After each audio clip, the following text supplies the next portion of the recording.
Continuamos con nuestra serie de enseñanzas del libro de Apocalipsis que hemos titulado Revelación de Jesucristo, porque esta es una revelación que viene de Jesucristo, que Él nos da, y también es una revelación de quién es Él. Podemos conocer más sobre quién es Él. Y hoy vamos a continuar en el capítulo 2. Usted puede ir buscando el capítulo 2 si tiene ahí su Biblia. Y vamos a recordar brevemente, en el capítulo 1 encontramos un preludio de este libro. Encontramos la idea de que una visión fue dada a Juan cuando él estaba exiliado en la isla de Patmos, y él va a relatar, va a escribir esta visión en este libro. Y a partir de ahí empezamos a estudiar 7 cartas que manda Jesús a distintas iglesias que se encontraban en Asia Menor, que es lo que hoy conocemos como Turquía. Entonces ya estudiamos las primeras 3 cartas que se envían a estas iglesias. Hoy vamos a iniciar con la 4ª carta, que está dirigida a la iglesia de Tiatira. Y esto lo encontramos ahí en el capítulo 2, versículo 18. Vamos a iniciar de una vez. Y dice lo siguiente: escribe esta carta al ángel de la iglesia de Tiatira, ahí donde nos encontramos hoy. Este es el mensaje del Hijo de Dios, el que tiene los ojos como llamas de fuego y los pies como bronce pulido. Entonces encontramos el inicio de esta carta, y cuando nos enfrentamos a una carta van a ver ciertas partes que van a estar ahí presentes siempre. El saludo, encontramos quién es el emisor, quién envía el mensaje y quién es el receptor. Entonces, preguntémonos nuevamente a quién va dirigida esta carta: a la iglesia de Tiatira. Y déjenme contarles un poco del contexto de esta ciudad. Tiatira probablemente era una ciudad relativamente pequeña. Era una ciudad relativamente pequeña, y en la historia no encontramos registros de eventos que nos hagan pensar que existía una gran persecución para los cristianos en Tiatira. O sea, no había una gran persecución para los cristianos, era una ciudad pequeña, pero lo que sí encontramos es que había mucho comercio. Había un gran movimiento de comercio. Las personas, de hecho, desarrollaban gremios o asociaciones dependiendo de los bienes o productos que ellos vendían, de que ellos comerciaban. Entonces había un gremio, una asociación de los que venden telas, y un gremio, una asociación de los que venden cuero o los que venden especies. Y yo no sé si usted se acuerda, pero en Hechos capítulo 16 encontramos la historia de Lidia. ¿Ustedes se acuerdan de ese personaje de Hechos? Lidia era una mujer que precisamente vivía en Tiatira. ¿Y qué hacía Lidia? Pues Lidia vendía tela púrpura. Entonces Lidia es un ejemplo de cómo sería el estilo de vida en Tiatira. Uno es comerciante, uno está metido en la venta de algún producto, y hacia esa ciudad, esa iglesia en particular, está dirigida esta carta. Ahora bien, ¿quién envía esta carta? Pues usted y yo sabemos que Jesús es el que envía esta carta, pero ¿cómo se describe Jesús a sí mismo? Él se describe como el Hijo de Dios. Y con este título, el Hijo de Dios, se está enfatizando su deidad, se está enfatizando su divinidad. Algunos piensan que al decir Hijo de Dios son unas palabras claves para crear un juego de palabras a la gente de Tiatira, porque ellos tenían un dios que se llamaba Apolo, y Apolo era el hijo de Zeus, que en teoría era el máximo dios. Entonces esa es una manera de decirles: no, Jesús es el hijo del Dios verdadero, no de ese Dios que tienen ustedes. Esa es una versión, pero yo creo que sin duda aquí hay una referencia al Salmo 2. Y usted puede leer el Salmo 2 en su casa, pero básicamente en el Salmo 2 se nos habla que el Hijo de Dios iba a venir y con una vara de hierro iba a destruir las naciones como si fueran ollas de barro. Entonces, esta es la idea de un Dios que viene poderoso y destruye las naciones como si fueran tan débiles y frágiles como una olla de barro. Entonces, ¿cuál es la connotación de esta idea? Alguien divino, alguien poderoso, alguien con autoridad, alguien con dominio. ¿Y qué más se nos dice del Hijo de Dios? Se nos dice que tiene ojos como llamas de fuego. ¿Y cuál es la idea de ojos como llamas de fuego? Ojos penetrantes, ojos que lo ven todo, ojos que ven hasta lo más profundo, aún lo que tú puedes pensar que tienes muy escondido, aún lo que tú puedes pensar que nadie ve, Dios lo ve. Entonces, pongámonos a pensar un momento en esto. Tal vez tú puedes pensar que hay cosas que puedes ocultar de tu esposa. Tal vez tú puedes pensar que hay cosas que puedes ocultar de tu jefe. Tal vez tú puedes pensar que hay cosas que puedes ocultar de tus papás si tú eres un joven. Pero aunque puedas ocultar esas cosas de otras personas, no puedes ocultarlas de Dios. Porque Dios tiene ojos como llamas de fuego penetrante que lo ven todo. Entonces, apliquemos esto a nuestra vida. Muchos de nosotros podemos vivir con una máscara. ¿Y cuál es la idea de una máscara? Que fingimos o aparentamos ser otras personas cuando dentro hay un montón de cosas que nadie sabe, pero Dios sí la ve. Y el domingo podemos venir con nuestra máscara de cristianos. Amén, aleluya, Dios los bendiga para arriba y para abajo. Pero aunque los demás aquí vemos tu máscara, Dios ve lo más profundo. Y eso nos debería llamar a tener temor de Él. No hay nada que podemos ocultar de Él. Él ve aún las cosas que tú no sabes de ti mismo. Ponte a pensar en eso.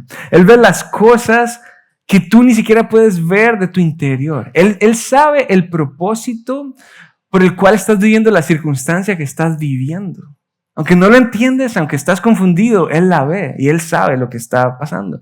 Él ve tus intenciones, no solamente lo que haces, sino la motivación interna del por qué estás actuando de esa manera. Él ve propiamente lo que necesitas. A veces nosotros estamos confundidos y perdidos y no sabemos lo que necesitamos. Él lo ve todo y Él lo sabe. Y también se nos describe a ese Hijo de Dios, ojos como llamas, y también se nos habla de que tiene pies como bronce pulido. Y esta es la idea de pureza. Un Dios puro, un Dios santo. Pero también nos habla de un Dios poderoso, que puede destruir y aplastar a sus enemigos. Que no hay nadie que le pueda hacer frente. Entonces, unamos las ideas de lo que hemos visto hasta ahora. Este mensaje viene del Hijo de Dios verdadero, el Dios poderoso, el Dios que lo ve todo, el Dios que nadie puede hacerle frente. Y mira lo que dice. Dice, yo sé todo lo que haces. Nuevamente esa idea de ojos penetrantes, de ojos como llamas de fuego. He visto, y empieza a dar una lista de las cosas que he visto. He visto tu amor, he visto tu fe, he visto tu servicio y he visto tu paciencia con perseverancia. Wow. Y veo tu constante mejoría en todas estas cosas. Entonces, esto es lo que pasa. La iglesia de Tiatira era distinguida, era conocida, era representada por sus buenas obras. ¿Puedes pensar en esto? O sea que la manera en la que ellos vivían testificaban a los demás quién era el Dios que ellos servían. La manera en la que ellos amaban, la manera en la que ellos servían, la manera en la que ellos perseveraban, era un testimonio para los demás de que ellos eran diferentes porque servían y adoraban a un Dios diferente. Ellos representaban a Cristo al vivir de esta manera. Entonces, estas son palabras muy grandes, estas son palabras muy hermosas. Yo creo que antes de seguir adelante, nosotros tenemos que preguntarnos, ¿esto también se diría de nosotros? ¿Esto también se diría de nuestra iglesia? ¿También somos caracterizados por ese amor, por ese servicio a los demás? Y se me viene a la mente Filipenses 2:4 cuando dice, consideren a los demás como mejores que ustedes mismos. Eso nos describe a nosotros. No solo se enfoquen en sus propios intereses, sino que enfóquense en los intereses de los demás. Eso nos caracteriza a nosotros. Porque déjeme contestarle la pregunta con lo que yo veo. Yo veo a muchas personas aquí que muchas veces estamos ahogados, porque esa es la palabra, ahogados, tratando de sacar la cabeza porque nos estamos ahogando, pero estamos ahogados con nuestros propios planes, con nuestras propias metas, con nuestros propios deseos, y estamos tan ahogados y enfocados en esas cosas que no tenemos margen para poder servir a otros, para poder amar a los demás. Y cuando no amamos, cuando no servimos a los demás, escucha esto, nos perdemos del gozo de vivir para algo más grande que nosotros mismos. Cuando solamente estoy enfocado en mis cosas, en mis planes, en mis proyectos, vivo así, tenso, ansioso, preocupado, desesperado, y me pierdo de experimentar el gozo que es vivir para Dios y vivir para su reino y vivir para algo que es mucho más grande y trascendente que mi propia vida. ¿Y saben cuál creo que es un obstáculo para que nosotros seamos descritos de esta manera? Este país, este ritmo en el que vivimos. ¿Por qué? Porque este país es una máquina de crear personas egoístas, ocupados, apurados, cansados, agitados, que están tan en carreras y preocupados por sus cosas que no tienen tiempo ni deseo para los demás. A veces veo personas que no tienen ni tiempo ni deseo de amar a sus hijos, de amar y pasar tiempo con su esposa, porque estamos enfocados en nosotros mismos. Pero quiero que quede algo claro. Este pasaje no dice que la iglesia de Tiatira se esforzaba para vivir de esta manera y así ganarse el favor de Dios. Eso no es lo que encontramos en las Escrituras, sino que más bien la vida nueva que ellos encontraron en Cristo los ha transformado de tal manera que el fruto que brota de su corazón es ese. Entonces, esto no es una manera de ellos ganarse el favor de Dios, sino que es el fruto o el resultado de ellos seguir y vivir para Cristo. Entonces, son caracterizados por el amor, por la fe, por el servicio, la paciencia y la perseverancia, pero también son caracterizados porque mira lo que dice, veo tu constante mejoría en todas estas cosas. O sea que esta iglesia no solamente vivió de esta manera y ya, no es que de esta manera hubo un tiempo donde esto pasó, sino que ellos están en una constante mejoría, sino que esto nos habla de que ellos están en un constante peregrinaje con el Señor, donde están dependiendo de Él, donde el Espíritu constantemente los sigue transformando y sigue haciéndolos crecer a la imagen de Cristo. Entonces yo te pregunto eso a ti también. Eso te describe a ti. Tu vida está constantemente siendo transformada, estás en una mejoría continua, en una madurez espiritual, o estás estancado. Estás estancado. Estás pegado con los mismos hábitos que sabes que no agradan a Dios. Estás estancado con las mismas prácticas que sabes que no agradan a Dios. Y aquí encontramos un contraste bien marcado. Yo no sé si te acuerdas, la primera iglesia que estudiamos es la iglesia de Éfeso. ¿Se acuerdan de eso? Y el mensaje que se le manda a Éfeso es el siguiente: hey, ustedes dejaron su primer amor. Antes estaban súper bien, pero dejaron su primer amor y ahora van en declive. Las cosas van de mal en peor, como dicen, ¿verdad? Pero en cambio, la iglesia de Tiatira, ellos están siendo descritos por esto y las cosas van mejorando. Ellos siguen creciendo, ellos siguen siendo transformados. Y cuando veo este contraste, se me viene a la mente muchos jugadores de fútbol. Ustedes han escuchado que ahora se habla de que tal persona o tal jugador está en su prime.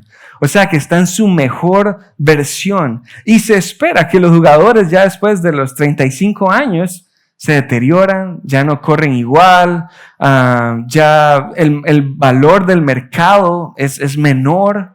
Entonces, muchas veces se compara de que, tal persona está jugando súper bien, pero va en declive porque ya su nivel está bajando. Pero eso no es lo que describe la vida cristiana.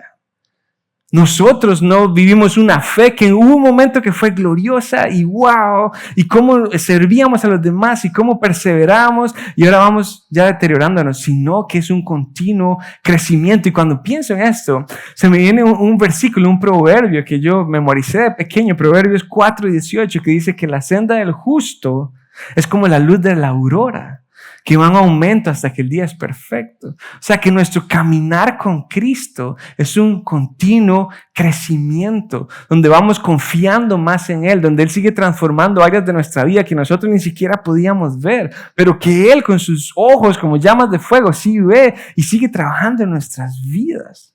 ¿Eso nos caracteriza a nosotros o no? Pero no todo es bueno con la iglesia de Tiatira.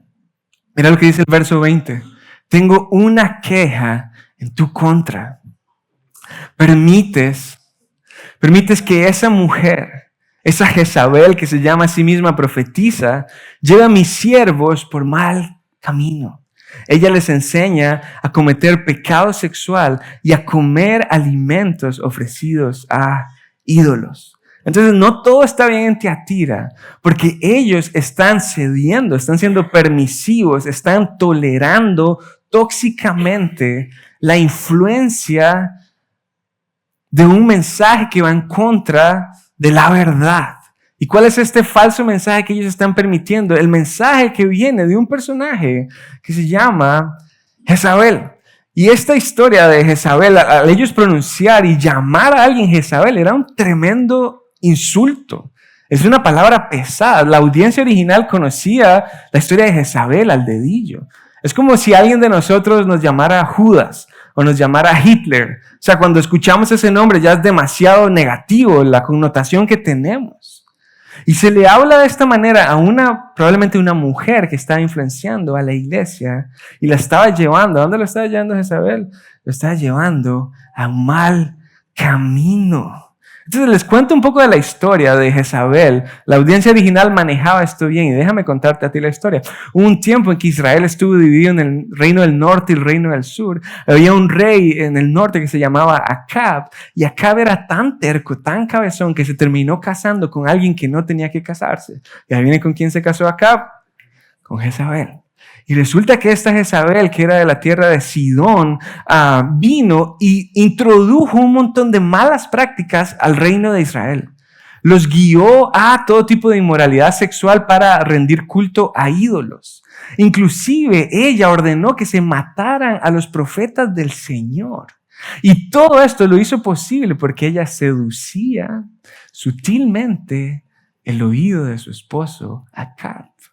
Ella sutilmente manipulaba y seducía el oído de su esposo para que se saliera con las suyas. ¿Y dónde dirigió todo eso? A un mal camino. Entonces parece que la iglesia de Tiatira, de la misma manera que Acab cedió y fue permisivo a las ideas de Jezabel en Primera de Reyes, que ustedes pueden buscarlo, de la misma manera la iglesia de Tiatira ahora estaba permitiendo y cediendo a este mensaje de Jezabel. ¿Y cuál era este mensaje de Jezabel? Bueno, recordemos que en Tiatira habían distintos gremios donde se juntaban los que vendían telas y los que vendían cuero y los que vendían especias, distintas cosas. Muy probablemente ellos tenían que formar parte de reuniones en las cuales se adoraba a otros ídolos, en las cuales se cometía cualquier tipo de inmoralidad sexual. Entonces ponte en los zapatos de un creyente. ¿Cómo hago yo para honrar a Dios cuando mi método de trabajo es ir y formar parte de un gremio de comerciantes donde ellos quieren que yo participe en las cosas que ellos viven? ¿Qué hago? Estoy contra la espada de la pared.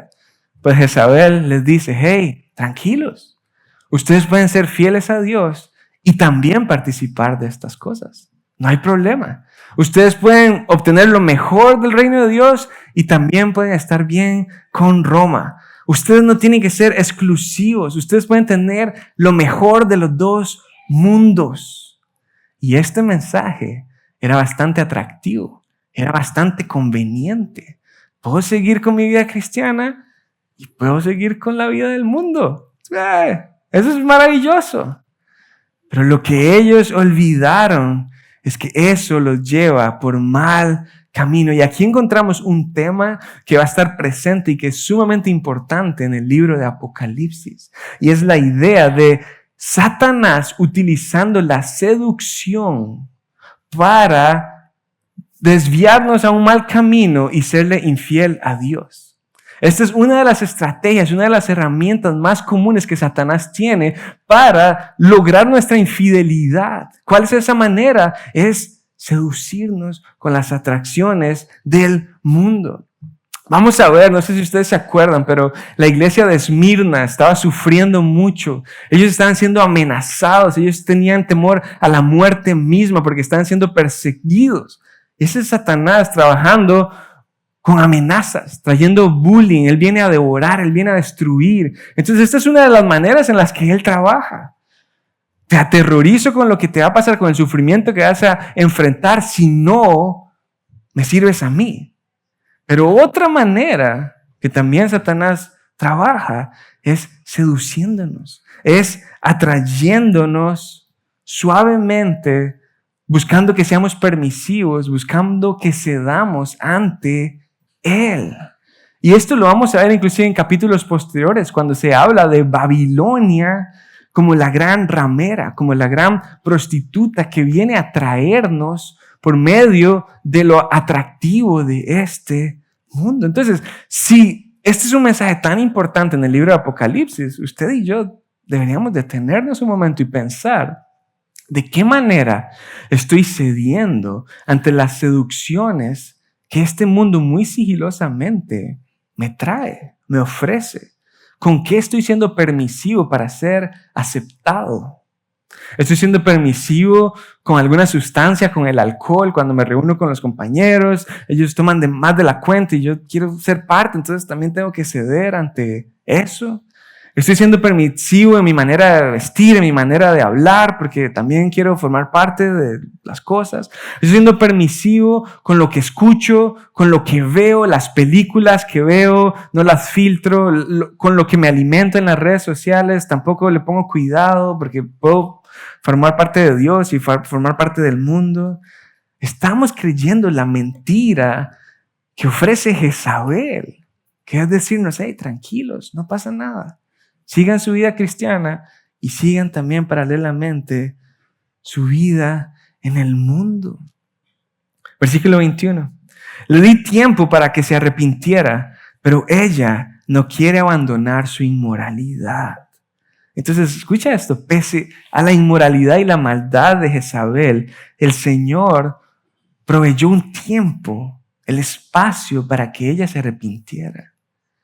Ella no merecía ese tiempo. Dios no le debía nada a ella para darle ese tiempo, esa paciencia, esa misericordia.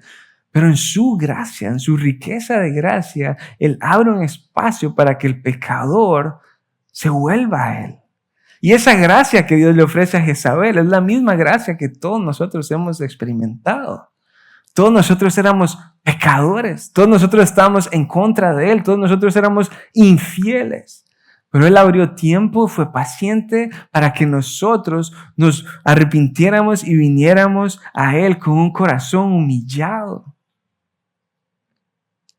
Entonces, piensa en este momento, porque las imágenes que se nos han dado son poderosas. Por un lado, un Dios con ojos de fuego y pies como bronce que destruye naciones como ollas de barro, pero a la vez ese mismo Dios es paciente y misericordioso que abre tiempo para que nosotros nos volvamos a Él, aún en nuestra perversidad, aún en medio de nuestra inmoralidad.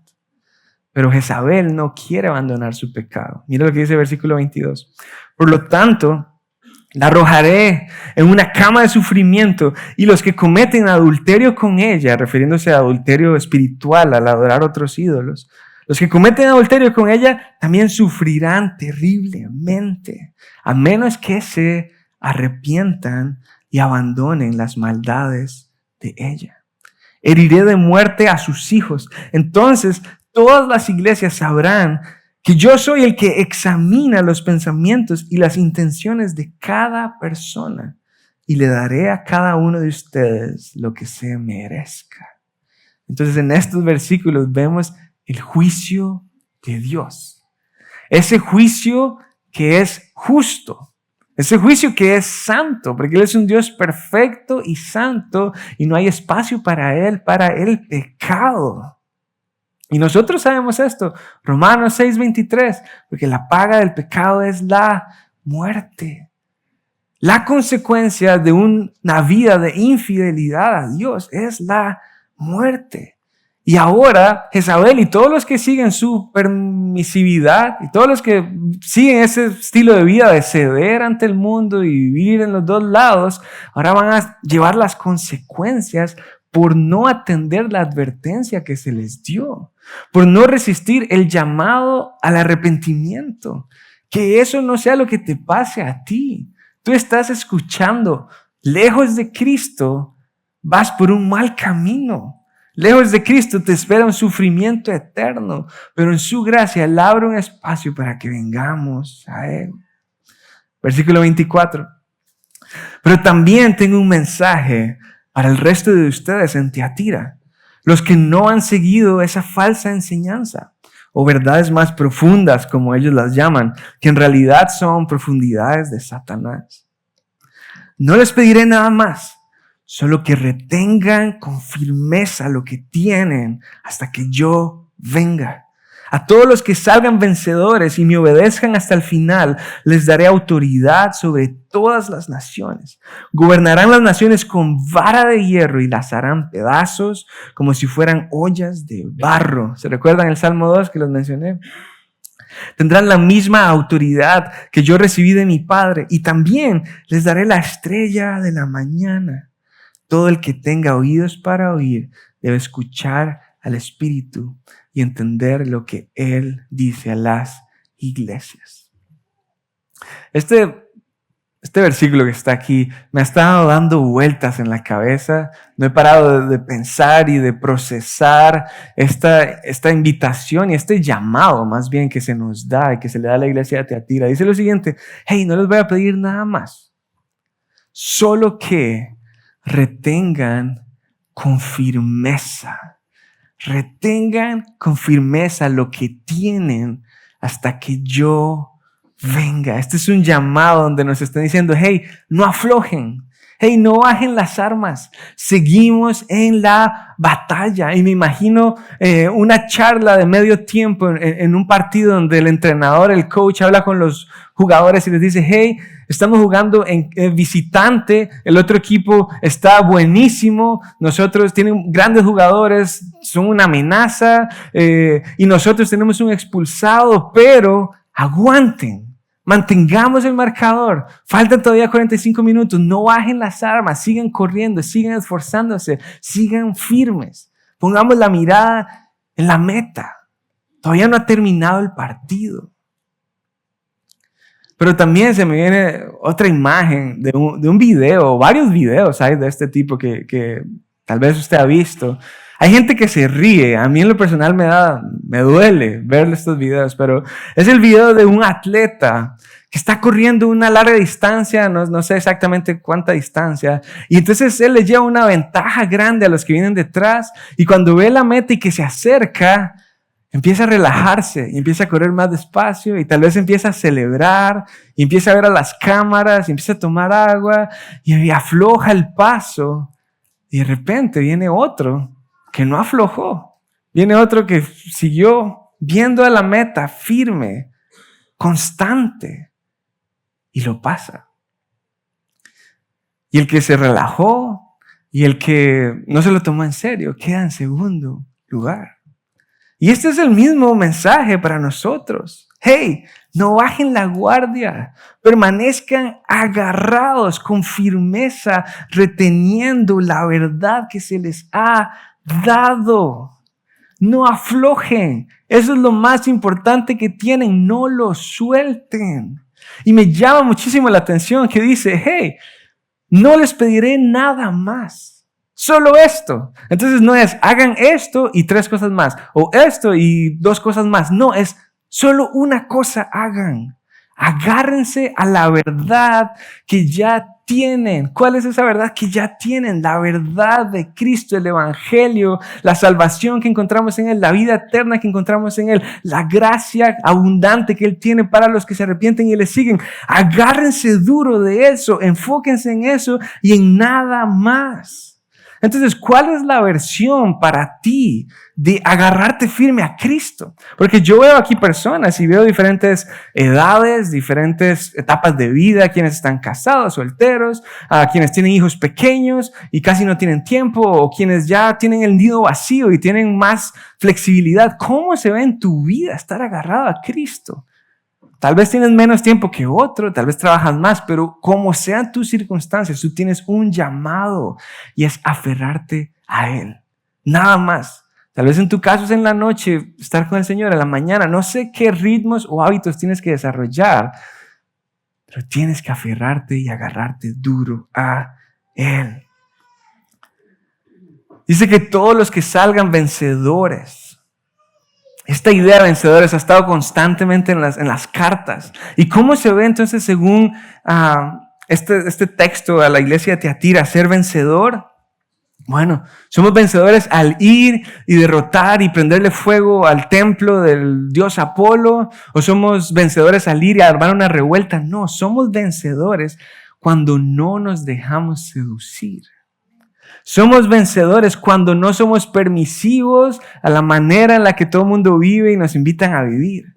Somos vencedores cuando decimos no. Somos vencedores cuando no comprometemos el mensaje que ya tenemos. ¿Cómo no comprometemos el mensaje? No diluyéndolo con otras cosas, no torciéndolo a nuestra conveniencia, no suavizándolo para que sea atractivo a los demás y no sea tan ofensivo. Cuando no hacemos eso, entonces somos vencedores. Porque nuestra manera de vivir testifica al Dios al que seguimos y ahí entonces sí somos vencedores. Y todos los vencedores, los que se mantengan agarrados con firmeza, ¿qué van a hacer? Entonces van a tener autoridad sobre todas las naciones. Va a haber una recompensa en la que vamos a reinar, gobernar junto con el Hijo de Dios que tiene los pies de bronce y llamas en los ojos. Junto a ese Dios vamos a gobernar. Eso es impresionante. Eso es una recompensa mucho más grande que cualquier cosa que te ofrezca el mundo. Eso es una recompensa mucho más trascendental que las cosas que te ofrece el mundo cuando te seduce hablándote al oído. Y esta idea de gobernar nos recuerda que Dios está redimiendo todas las cosas. ¿Se acuerdan de Génesis 1:28? Dios le habla a Adán y a Eva y le dice: sean fructíferos y multiplíquense, llenen la tierra y gobiernen sobre ella, reinen sobre los peces y las aves del cielo, los animales, etc. Entonces es básicamente restaurar el Edén, restaurar el diseño original de Dios para con los suyos. Lo que el pecado deformó y distorsionó, ahora en Jesús es hecho nuevo. Ahora en Jesús es restaurado. Pero esta idea de reinar con autoridad también nos habla de que Jesús va a traer justicia. Va a traer justicia divina. El Mesías va a venir a gobernar y va a quebrar las naciones como si fuesen ollas de barro, como el Salmo 2. Va a pisotear a sus enemigos con sus pies de bronce y nadie podrá hacerle frente. El opresor, el tirano, no podrá hacerle frente al Rey Jesús, a su poder y a su autoridad. Y también se nos dice que parte de la recompensa de agarrarnos firmes y salir vencedores al no ceder, al no ser permisivos, es que vamos a recibir la estrella de la mañana. La estrella de la mañana es Jesús mismo.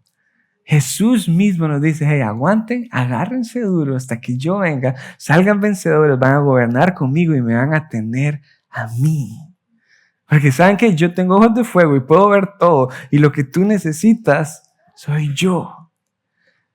Y la recompensa para el que permanezca fiel es tenerme a mí. Entonces, para terminar, déjame abordar dos tipos de personas que pueden haber aquí en el salón.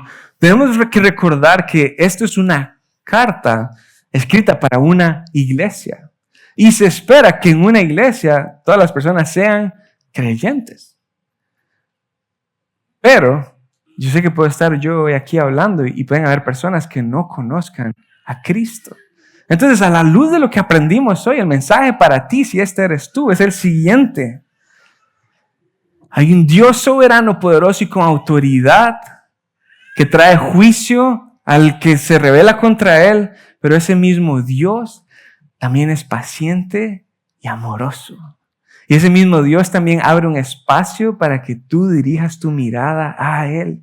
Abre un espacio para que tú te arrepientas y no sufras una consecuencia de una muerte eterna, sino que más bien disfrutes de la recompensa que Él ofrece a los suyos. Pero, si tú ya has puesto tu fe en Cristo, el mensaje para ti es muy claro. Agárrate duro del Señor. Aférrate con todas tus fuerzas a su verdad. Y esto es lo que pasa, dependiendo de las circunstancias que estemos viviendo. Si las cosas van bien y hay abundancia y estamos esperando buenas noticias, a veces parece que no necesitamos agarrarnos tan duro. A veces parece como que podemos inclusive soltarnos porque estamos bien. A veces parece que podemos agarrarnos de un dedo, 2 dedos, pero agárrate duro. Él es todo lo que necesitas. Sigue necesitándolo desesperadamente aunque las cosas estén bien, porque todo lo que tienes proviene de Él. Pero a veces también estamos agarrándolo y las circunstancias van mal y tenemos malas noticias y enfrentamos sufrimiento. Y cuando estamos en esos momentos oscuros nos preguntamos, ¿será que Dios es suficientemente fuerte para sostenerme? ¿Será que aunque esté pasando esta tormenta puedo estar seguro y confiado en Él? Y la respuesta es sí. Él está contigo. Él te conoce y Él tiene el poder para acompañarte y estar contigo en todo momento. Sigue agarrado de Él. Que todo, lo único, más bien no todo, que lo único que hagamos en nuestro peregrinaje de seguir a Cristo sea agarrarnos fuertemente de su verdad. Oremos juntos. Padre, te doy gracias en esta mañana por el mensaje que nos das. Gracias porque nos recuerdas que tú eres un Dios soberano, todopoderoso. Que tú tienes el control del universo. Que tú sostienes todo lo que vemos. Gracias porque nos recuerdas que eres un Dios santo. Y que como Dios santo traes juicio. Un juicio justo. Y Señor, te damos gracias porque aunque eres un Dios justo y santo, también eres un Dios bueno y misericordioso. Padre, ayúdanos mientras vivimos en esta vida, en este mundo, mientras vivimos en este imperio. Ayúdanos a no ceder, sino ayúdanos a permanecer firmes y fieles en ti, hasta el día que vuelvas. Ayúdanos a fijar nuestra mirada en la meta y en la recompensa que nos espera, y no en ninguna cosa que este mundo pueda ofrecernos. Oramos esto en tu nombre, Jesús. Amén.